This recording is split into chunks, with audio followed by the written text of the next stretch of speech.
Ruben Amorim kembali menjadi sasaran kemarahan fans Manchester United. Bukannya meraih skema jenius, pelatih asal Portugal ini malah bikin anak asuhnya kocar-kacir di derby Manchester. The Red Devils menelan kekalahan keduanya di musim ini usai tumbang 3-0 di Etihad. Dan Amorim masih mengulang dosa-dosa besarnya sejak musim lalu. Salah satunya memasang Bruno Fernandes di luar posisi terbaiknya sebagai gelandang kreatif. Bagaimanakah dosa-dosa besar Ruben Amorim yang membuat Manchester United terus terpuruk? Keputusan fatal jor-joran membeli penyerang. Manchester United membuat keputusan nekat jor-joran belanja pemain di lini serang. Benjamin Sesko, Matheus Cunha, hingga Bryan Mbeumo didatangkan dengan dana lebih dari 200 juta pounds. Ketiga pemain ini dianggap bisa membuat serangan setan merah naik level dan lebih tajam. Sayangnya, upaya mengupgrade lini serang setan merah tersebut justru menjadi bumerang. Sesko dan Cunha yang diharapkan moncer malah nggak berdaya di depan gawang lawan. Mbeumo juga baru mencetak 1 gol dari 4 laga Liga Inggris. Padahal, belanja jor-joran di lini serang ini sudah membuat Amorim kehilangan salah satu pemain idamannya. Carlos Baleba yang diincar untuk memperkuat lini tengah batal diboyong. Keuangan setan merah sudah kembang kempis akibat berjudi memborong striker mahal. Padahal Baleba punya atribut permainan yang sangat cocok dengan taktik Amorim.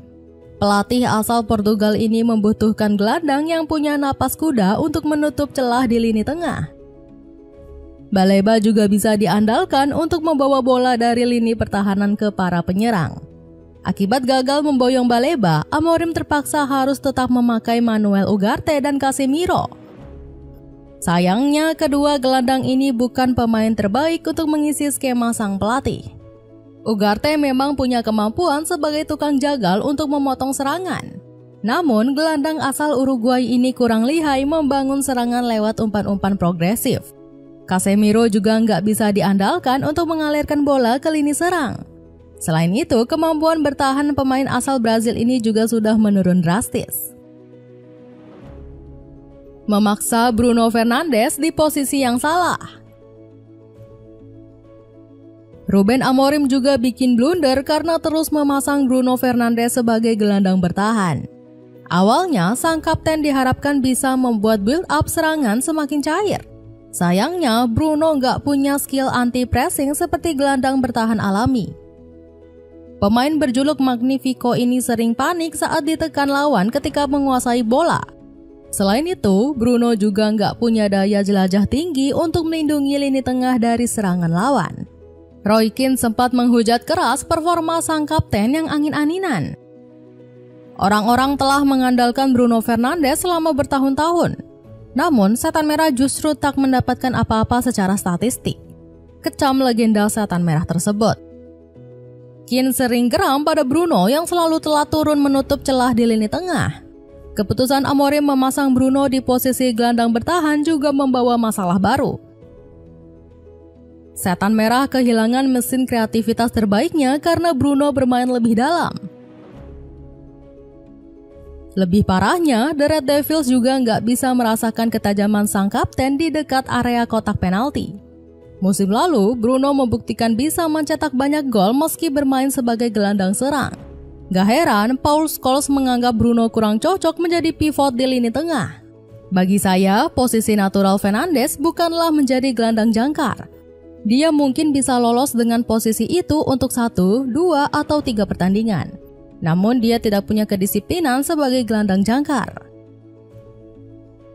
Gagal memaksimalkan Kobbie Mainoo. Kesalahan fatal juga dilakukan Ruben Amorim dengan memandang remeh talenta Kobbie Mainoo. Dirinya dihujat habis-habisan karena gagal memanfaatkan bocah ajaib jebolan Carrington tersebut.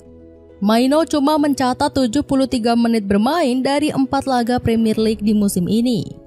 Pemain 20 tahun ini juga baru sekali starter saat melawan Grimsby Town di Piala Liga. Menipisnya menit bermain Mainoo dianggap sebagai kegagalan fatal Amorim. Padahal pemain kelahiran Stockport ini punya kemampuan spesial sebagai pencetak gol krusial.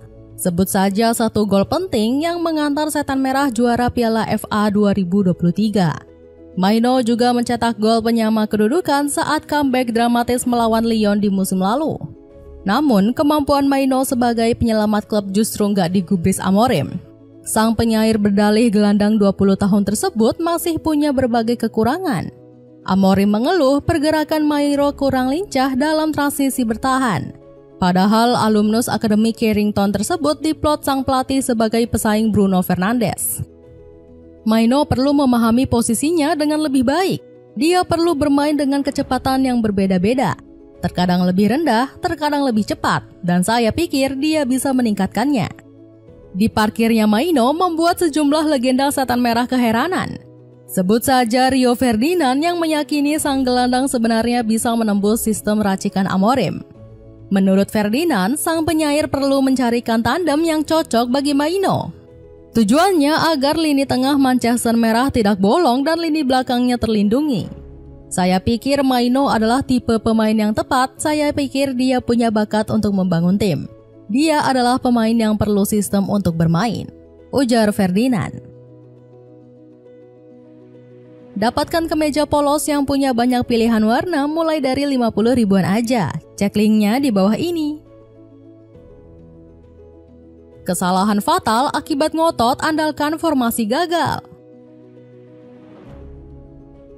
Semua dosa besar Ruben Amorim bermuara pada satu masalah, yakni terlalu keras kepala memakai formasi 3-4-2-1. Skema 3 bek andalan sang pelatih masih belum kunjung stabil. Hal ini kembali terlihat di derby Manchester saat The Red Devils dibantai habis oleh Manchester City. Masalah taktik Amorim yang terlalu mudah dibaca lawan kembali terlihat di laga ini. Struktur permainan The Red Devils dengan mudah diterobos oleh para pemain Manchester City. Pertahanan Setan Merah langsung kebobolan di menit 18 berkat kecerdikan Phil Foden. Sementara 2 gol tuan rumah berikutnya disumbangkan oleh Erling Haaland. Striker asal Norwegia ini menjadi pemain yang paling banyak membobol Setan Merah dengan total 8 kali. Setelah laga berakhir, kelemahan taktik Amorim langsung disindir oleh Bruno Fernandes.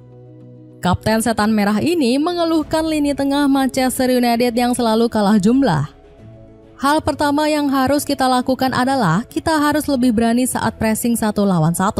City mengambil resiko ini dan kita harusnya juga melakukan hal yang sama, tutur Bruno. Skema Amorim yang memasang 2 gelandang dimanfaatkan dengan cerdik oleh Pep Guardiola.